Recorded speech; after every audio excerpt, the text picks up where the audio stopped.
In our last episode, we tracked the Enclave back to the military base, only to discover that they had been there and abandoned it.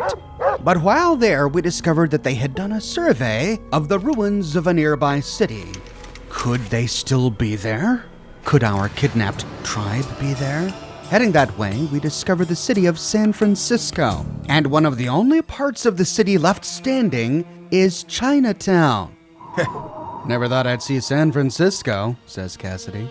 After parking our highwayman beneath a Chinese archway, we can start to explore. We'll begin by heading right. The square building is empty, but we can go down an alleyway. We see a man standing outside a door.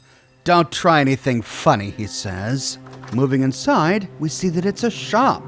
Hi, welcome to Red 888 Guns. I'm Maida Cheng, the owner. How can I help you? Well, you can start by telling me about this place, we can say. And he says, we have lived here for years, but we did not always live here. Dr. Foon knows the complete history. I'll bet what you're looking for is what we do now. Yep, we can say. Now, he says, we are mainly fishermen and scientists. Our fishermen catch fish. Our scientists are working on a project that they say will change the world. Change the world, we can say? How? I do not know, says Chang. They keep their secrets to themselves. I see, we can say. Well, what else is happening in town? We have two rivals of martial arts in town, he says. They are Lo Pan, a lover of self, and the dragon, who loves others. It is said that whoever wins will determine the future of martial arts. I see, we can say. Anything else in town? There's a gang of vagrants who have moved into the Poseidon oil tanker on the wharf. There were monsters living inside it, but the vagrants have sealed them into the lower hull. Though they are outsiders, we are grateful to the drifters for this task. Well, we can say I was looking for some weaponry. Ah, a weapon, eh? Well, this is what I have, he says. Chang here has one of the best vendor inventories in the entire game. Not only does he have nearly $5,000 to barter with, but he's got 2mm EC ammunition for the Gauss rifle and pistol, and ammunition of every type here. Just absolutely tons of it. He's got the upgraded Vindicator minigun, which is the most powerful burst weapon in the game against armor. Though the Avenger minigun directly below it is the most powerful burst weapon in the game against unarmored targets. Moving over to the other table, we can explore a completely different inventory. Here we find armors, and we find some power armor. Well, we waited this long to find a free suit, and now we can buy a suit, but it's really expensive. $26,562. No thanks. I do want to get other suits for Cassidy and Sulik, but let's see if we can find some instead of spending so much money. On this shop inventory, we find a few weapons as well. Of note, there is the Super Sledge, which deals more damage than any other melee weapon in the game, though because it has the weapon knockback perk, it can be tricky to get more than one hit in on a target with this weapon in one round. Better to use a low AP, high damage melee weapon than finish them off with a knockback with the Super Sledge at the end. And beneath this is a Gatling laser. Since this weapon uses the microfusion cell, which is fairly abundant, it can be a more preferable alternative to the Vindicator minigun, which uses the very rare 4.7mm caseless ammunition. That said, because it's a Gatling laser, targets in power armor, like Enclave soldiers, are extremely resistant to its damage. Now, these shop inventories change over time. The armor table can sometimes have different armors in stock, and the weapon table can sometimes have the Gauss pistol and Gauss rifle in stock. Like the Gauss pistol and the sniper rifle, it has the longest weapon range in the game, 50 hexes, and it deals more damage than the Gauss pistol, between 32 to 43 damage compared to the pistol's 22 to 32, but it consumes one more action point, 5 compared to the pistol's 4. And it has a higher ammo capacity, 20 compared to the pistol's 12, meaning we can go through entire fights without having to reload this sucker. Really, its biggest drawback, like with the pistol, is the scarcity of its ammunition. One of the best places to find it in the game is at this shop, so I'm gonna buy a stack whenever I see it. There is a room attached to the 888, but there's nothing in any of the containers. Now, this is a theme that we're gonna see time and time again here in San Francisco. There are dozens of buildings here. Almost all of them are completely empty. Presumably they're private homes, and the owners are out walking about. There are multiple dozens of containers in this town, and all of them are empty. I was shocked. I went through every single bookcase, locker, footlocker, table, desk in all of Chinatown, and every single one was empty. I was so surprised by this that I Googled it, and apparently it's a well-known and frustrating fact that every container in this town is empty. So if you go to Chinatown, don't bother with the containers. Huge waste of time. Moving back to the center of town, we discover an arena, and a fight is going on. The barrel-chested man, who looks like a tribal, is victorious. "Your kung fu is no good here," he says. "I'll beat you someday, dragon," says the man in the red shirt. "I'll be waiting for you, Lopan," says the dragon. And with that, they vanish. And we see why all of the houses in this town are empty. Literally everyone is walking around the streets here. Perhaps they were watching the fight. And they're really, really chatty, constantly talking. "We're smarter than you think. Work, work, work. Rice, rice, rice. Sigh. Leave us in peace. Look, a Lao Wai." I Googled this, and apparently Lao Wai is Chinese slang for foreigner, primarily used by Chinese to describe white Europeans. It's kind of like the Spanish gringo. The dragon is a hero. Down with Lopan. Fish and seaweed, that's all we get. Those punks are always so loud. These must be the vagrants we heard about who moved into the nearby tanker. You look like a hubologist. Oh, that's right, the hubologists are here. We've got that letter that we got in NCR to deliver to AHS 9. Well, when we're done people watching, we can move into the big square building to the right. Again, as with every container in this town, the lockers and desks are empty. But here we do find one person to talk with. "Help you with something," he says.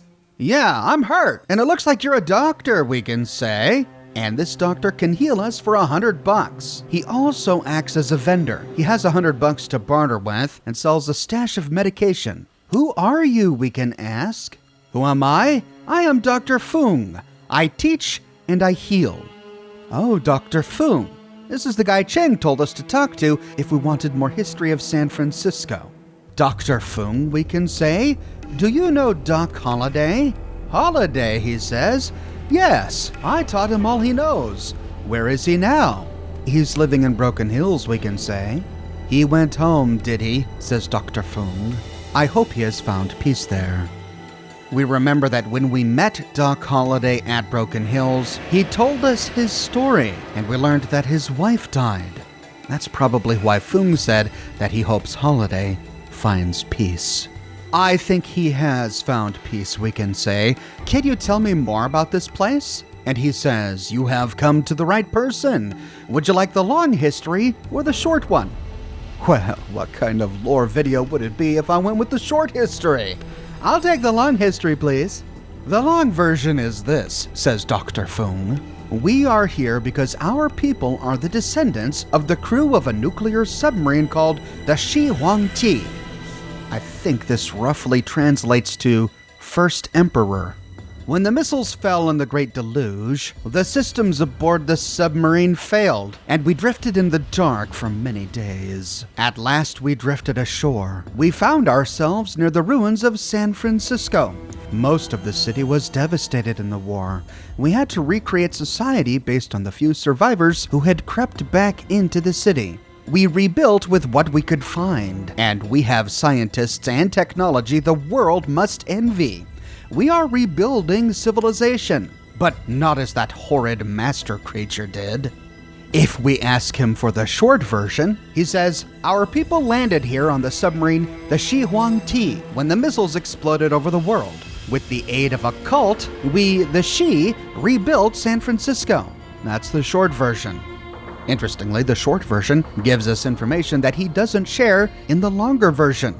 The Shi rebuilt San Francisco alongside a cult.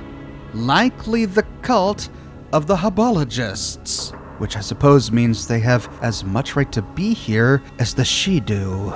So, these are the descendants of the communist Chinese soldiers aboard a submarine off the shore of San Francisco when the bombs dropped, and they settled in Chinatown, appropriately. But how did they get their technology? Dr. Foon here can do dermal implants, just like the doctors at Reading and Vault City, though he's much more expensive. Moving out of the clinic, we can cross the street. Here we find a long rectangular building and a door hidden on this eastern wall. Heading inside, we find another shop. Greetings, welcome to my shop, the Flying Dragon 8. Who are you, we can ask? I'm Lo Chow. I run this establishment, Flying Dragon 8, a general store. I've been known to trade in information. What sort of information, we can ask? Little happens in town that I do not know about. Of course, you must know the right question to ask, yes? What do you need to know? And at this point in our exploration of San Francisco, we can't ask him much. All we can say is, I'm looking for some upgrades to my equipment. Talk to Crockett over in the Hubologists camp, he says. He is their head scientist. Sounds like at some point in the future, we may be able to come back to this guy to get more information. But he is a vendor, and just like Cheng across the street, he sells a ton of ammunition and has nearly $4,000 to barter with. He can also sell the expanded lockpick, which when used gives us a 40% bonus to lockpicking, compared to the regular lockpick, which only grants a 20% bonus. He also sells a number of books, consumables, and tools, including the shiv, which was supposed to be a weapon, but due to a bug, can't actually be used. On his other table, we find another suit of power armor. He sells Jimmy hats and has a small selection of weapons, but these we've all seen before. Like with Cheng across the street, his inventory will change over time. Another time I came here, he had over $8,000 to barter with. And he had the Magneto laser pistol, which is just an upgraded regular laser pistol. It has the same stats as a regular laser pistol, but this one has the Weapon Penetrate perk, which removes 1/5 of the target's DT. The other table can have microfusion cells and a completely different selection of consumables. Moving west out the back door, we find a corral, and on the other side of this is another familiar bunker. Talking with the man standing outside, "Hello, Oxhorn. What can I do for you?" "How do you know who I am?" we can ask. "We know many things," he says. "Well, who are you guys?" "We are a paramilitary organization known as the Brotherhood of Steel." "Okay," says the Chosen One, "and what is it that you do?" "At one time," he says, "we were the sole bastions of technology left on the planet. We set ourselves up as what could be best called technology police. We hoarded the old knowledge and only doled it out in small parcels. Of course, it was only to those who we felt deserved it and had the wisdom to properly use it." Oh, I suppose that means they felt the residents of Vault 13 deserved to have a giant computer. "You said, at one time," we can say. "What about now?" "Several months ago," he says, "we came across a group known as the Enclave. Much to our surprise, their level of technology surpassed even our own. We found this quite disturbing and considered contacting them. However, we decided on a more cautious course of action until we could determine exactly who the Enclave was and the underlying purpose of their organization. To this end, we have reactivated small outposts near areas of Enclave activity from which we can safely observe them. Currently, we have activated such outposts in the Den, the NCR, and here in San Francisco." "Sounds interesting," we can say. "What have you learned?" "We have found," he says, "that the Enclave deals heavily in chems, weapons, and slaves. However, these are simply trivial pursuits leading up to some higher purpose, which we have failed to uncover. We are still watching them." Before we go any further, we can say, why tell me all of this now? And he sighs. The Enclave has developed a vertibird technology, flying machines that allow them to move deeply into surrounding territories. Without similar technology to counter this threat, the Brotherhood would be unable to stop an invasion launched by the Enclave. We need to have vertibird technology, or a viable counter to it, for ourselves. Now, recently, the Enclave established a base north of here called Navarro. It's used as a stopover point for the maintenance and refueling of vertibirds. It's my belief that such a base may have complete technical plans of the vertibirds. All I need is for someone to infiltrate the base, steal the plans, and bring them here to me. Let me guess, says the Chosen One. You want me to infiltrate the base for you. Let me be frank with you, Oxhorn, he says. The Brotherhood of Steel is not the power that we once were. We believed ourselves to be the sole sources of technology left to mankind. Secure in this belief, we have let our order decline over the years. Now we don't have the resources at our disposal to deal with the Enclave. We need your help. I am prepared to make you this offer. Perform this mission for me, and I will grant you access to our facility here. The best of the Brotherhood technology will be made available to you, exclusively. What do you say? What the hell, says the Chosen One. I must be crazy, but I'll do it. Excellent, he says. Here's what I need you to do. Go to Navarro, infiltrate the base, and recover the technical plans for the vertibirds. Return the plans to me. All right, we can say, but just how do you think I should go about this? This is a military base, after all. Navarro, he says, is relatively new and not fully staffed as yet. My sources tell me that they receive new recruits from time to time. Perhaps if you went in alone, you could pose as a new arrival. I would suggest that. You could have your friends wait here. Okay, you mentioned your sources. Who would they be? And he says, I had an operative go and scout the base. Her reports recently stopped. I can only assume the worst. Please be careful, Oxhorn. I don't enjoy sending people to their deaths. I'll be careful, we can say. Thanks. Upon successful completion of your mission, he continues, I will grant you access to our facility here. In the meantime, it would be best if you got started immediately. Thank you, Oxhorn. Sure thing, we can say, but I'd like to ask you a few questions first. Why is it that nobody around here mentions you? And he says, we've had this base for years. By maintaining it as low level with minimal staffing, never drawing attention to ourselves, we've achieved anonymity. We leave the she alone, and they leave us alone. Well, why do you have only one person here, we can ask? Too many people in any one place can attract attention, he says. One man in a city of many men is less noticeable. If we try to open the bunker before completing this mission, he says, this is private property, so move along. So he wants us to go to Navarro to get vertibird plans. And we learned a lot about what Navarro is. It's a refueling station and stopover point for Enclave vertibirds, which means it's likely not the place they bring their captured slaves. Which means we've got to go someplace else to rescue our tribe. But at this point, we have no idea where that else may be. So our only lead is to head to Navarro to see what we can find there. Now, this Brotherhood guy suggested that we do this immediately. But first, let's finish exploring Chinatown. After exploring a few completely empty buildings, we can enter the big square one just west of the fighting ring in the middle of town. Here we find a bunch of training equipment and the man in the red shirt, the man who lost to the dragon. What do you want? He says. Who was that you were fighting? We can ask. Him, he says. The dragon, he's a weakling who fosters weakness. Oh, okay. I mean, the dragon did just beat this guy, but okay, he's a weakling, whatever.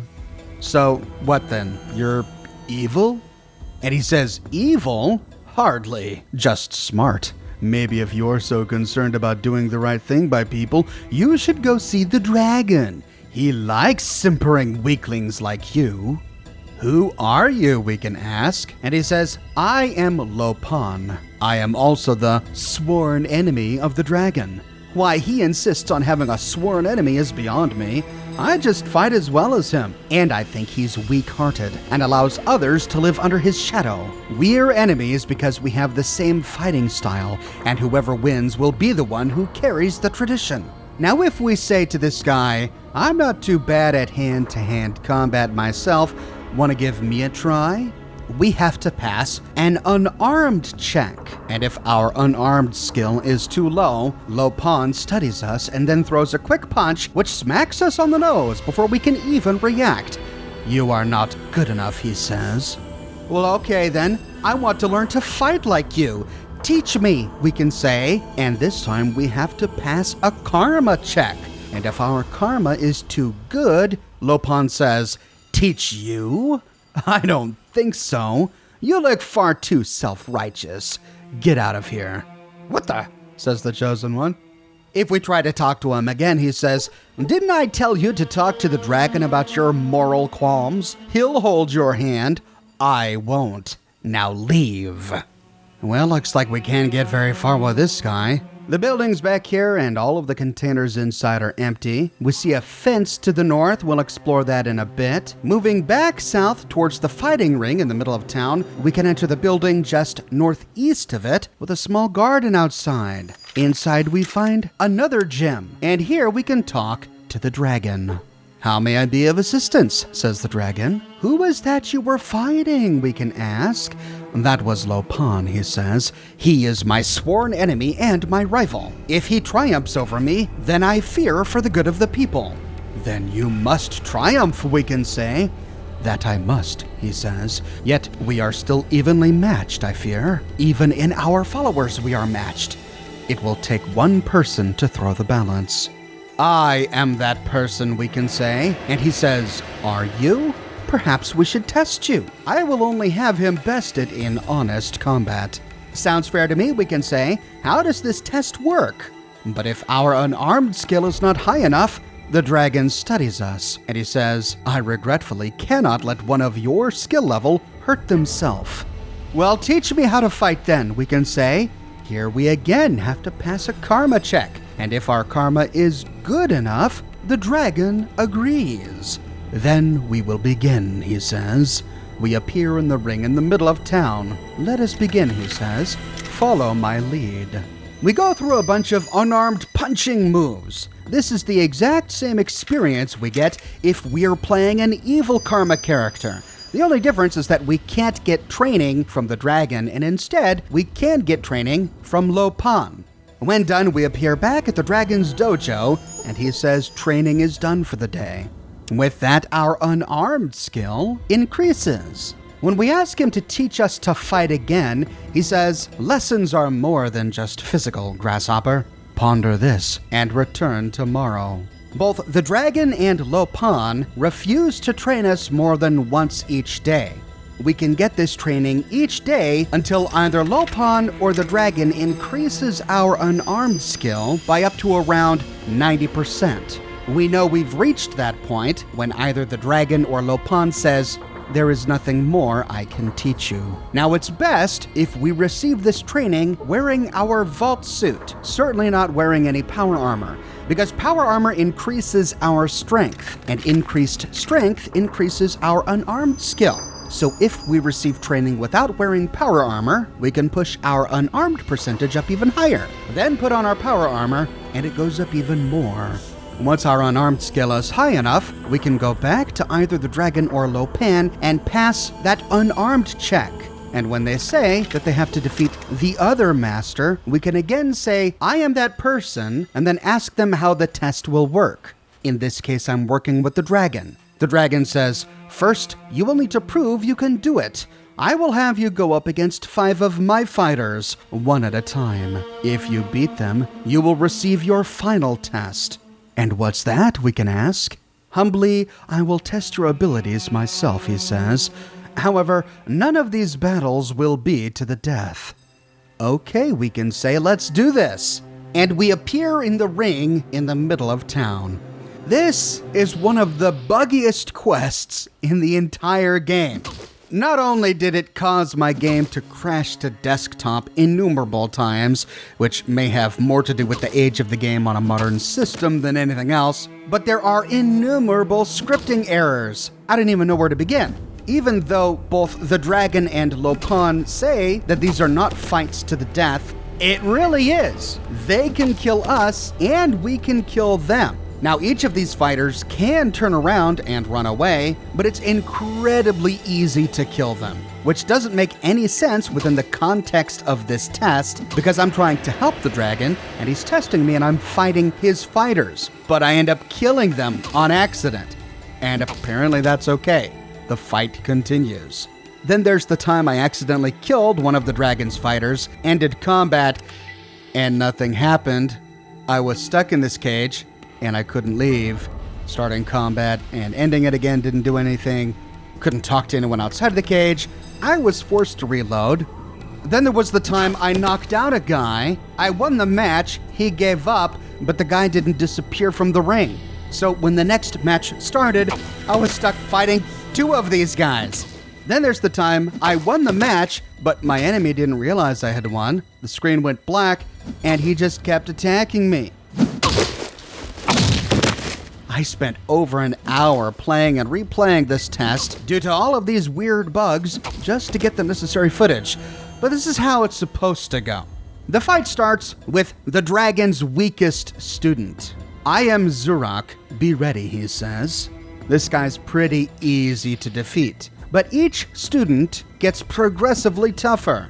I found that it took an unarmed skill of 100 or greater to go all the way to the end. The second guy says, I am Jimmy. Prepare yourself. The third guy says, I am Herb. You will get no further. The fourth guy says, I am Job. It's your time to be beaten. The fifth guy says, I am Master Rube. You are finished. And if we defeat Master Rube, we strangely face a sixth guy. The dragon told us we were only going to fight 5 of them, but this isn't the dragon even though he looks like the dragon. He says, I am Master Ziggy, your final test. After defeating Master Ziggy, we appear back in the dragon's dojo. You are truly amazing in your fighting skills. Will you fight Lopan? Yes, I'll do it right now, we can say. Heading back down to Lopan's dojo, we can say, I wish to challenge you. Great, he says. I hope you have a grave ready. Did the dragon send you? Yes, we can say. I'm doing this for the she. Then you're a fool and a dog doing the bidding of others, says Lopan. I will laugh when you die. We can either attack now with armor and weapons, but that turns everyone in Chinatown hostile, even the dragon and his followers. So we have to do this honorably. We can enter the ring, remove armor and weapons, and fight hand to hand. And here's yet another glitch. Mr. Ziggy is still in the ring, as well as the bodies of the other students I killed earlier. Thankfully, Mr. Ziggy doesn't fight, so I was able to fight Lopan by himself. However, halfway through the fight, Lopan shouts, "Look what I found!" And he pulls out a gun. But inspecting our inventory, since we decided to do things honorably, we don't have anything here. So we've got to defeat him with our fists. Thankfully, I managed to do so. We appear back in Lopan's dojo. Life holds no meaning, says his followers. We are dishonored. We should be dead like Lopan. Lopan is dead, and our dreams are crushed. Our leader stricken. Lopan was the last great leader. Heading over to the dragon's dojo. Lopan is dead, he says. I have you to thank, I'm sure. Now I am confident that my school will lead our fighting style into the future. Great. Bye, we can say. And we get 3,000 experience. The dragon's followers shout, "Ha ha! That bastard Lopan is dead! Long live the dragon!" Or we can, of course, side with Lopan. And the quest plays out similarly. Instead of saying, "What, you're supposed to be evil?" we can say, "The people are sheep. You should serve yourself." And Lopan says, "Yes, I should. And I do. Unfortunately, the dragon stands in the way. We are too evenly balanced in our fight against each other. I just need one trained person to help me. I am that person, we can say. Are you? He says. Can you fight a man hand to hand, foot to face, without relying on armor and weapons? I can, but why should I, we can say. And he says because otherwise the peasants will curse me, and it'll make it that much harder to cow them when I've beaten the dragon. Got it, we can say. Let's start the test. And here we pass the unarmed check. And if our unarmed skill is high enough, he says, first, you will need to prove that you can do it. I will have you go up against 5 of my fighters, one at a time. If you beat them, you will receive your final test. What's that, we can ask? You will need to defeat me. However, none of these battles will be to the death. To protect my men, of course. And he sneers. Let's get it on, we can say. And just like when siding with the dragon, we appear in the ring. I am Imbot. Be ready, he says. But this fight has all of the strange scripting errors as the one with the dragon. Even though this is not supposed to be a fight to the death, we can kill these guys. In the second fight, I am Wijung. Prepare yourself, he says. In the third fight, I am Lupin. You will get no further. In the fourth fight, I am Smitty. It's your time to be beaten. And for our fifth challenger, I am Master Crawl. You are finished. But like with the dragon, Lopon here lied. We have to fight a 6th person. And it's not Lopon himself. I am Master Kung. Your final test, he says. And if we are successful, we appear back in Lopon's dojo. You are, I must admit, even better a fighter than I am. You want to try for the dragon? Yes, I'll do it, we can say. Then, heading on over to the dragon's dojo, we can say, I wish to challenge you. First, says the dragon, we determine if you wish this to be a fight to the finish or a test of your skills against mine. And it doesn't matter what we choose here, because either way, we die or they die. Very well, says the dragon, let us enter the ring and fight until one of us can no longer move. Again, we have the option to attack with armor and weapons, but we know that turns everyone hostile, so we'll enter the ring without any armor or weapons. And away we go, shouts the dragon. This fight plays out much like all of the others, except when the dragon gets low in health, he does not pull out a weapon. He fights honorably to the end. When victorious, we appear back in the dragon's dojo, and as we head to Lopon, his followers say, life has no meaning. The dragon is dead. Isn't there more to life than this? Back at Lopon, the dragon is dead. I don't believe it. At least now we won't have those pesky traditions dogging our every step. Thanks. Great. Bye, says the chosen one. With that, we have decided the fate of who teaches martial arts in Chinatown for the foreseeable future. But that's it for Chinatown. To the north, we see 2 exit grids. One leads to the oil tanker, where we learned vagrants have moved in, and where we know we'll find some monsters, and one leads to the Hubologists, a cult that co-founded San Francisco. We need to go here to deliver our letter to AHS-9. But then we see an exit grid to the east. This leads to the Emperor of the Shi. We'll tackle each of these stories in a minute, but since they're not pertinent to our primary quest, which is finding out where our tribespeople are, we now need to head to Navarro. Perhaps there, while we're looking for the vertebrate blueprints, we can find out what happened to our tribespeople. I publish new Fallout videos each and every week on my channel, so if you don't want to miss that episode, be sure to subscribe and to click that bell notification button. If you have and you still feel like you're missing out on YouTube notifications, consider following me on Twitter at Oxhorn. I update Twitter manually with every new piece of content that I publish. I've got a brand new shirt in the shop. I've been to Project Purity. Confound your friends and family who recognize the Jefferson Memorial, but have no idea what Project Purity is. This design comes on shirts in a variety of men's, women's, and children's sizes, and in a wide array of colors. You can find it on other products as well, like smartphone cases, posters, mugs, stickers, prints, etc. So if interested, you can find a link to my shop in the description below, or you can click here. If you like what I do and you want to support me in a more personal way, consider becoming a patron on Patreon or a member here on YouTube. But more than anything, I'm just so glad you're here watching this video with me today. Thank you so much for watching, and I'll see you soon with more brand new videos.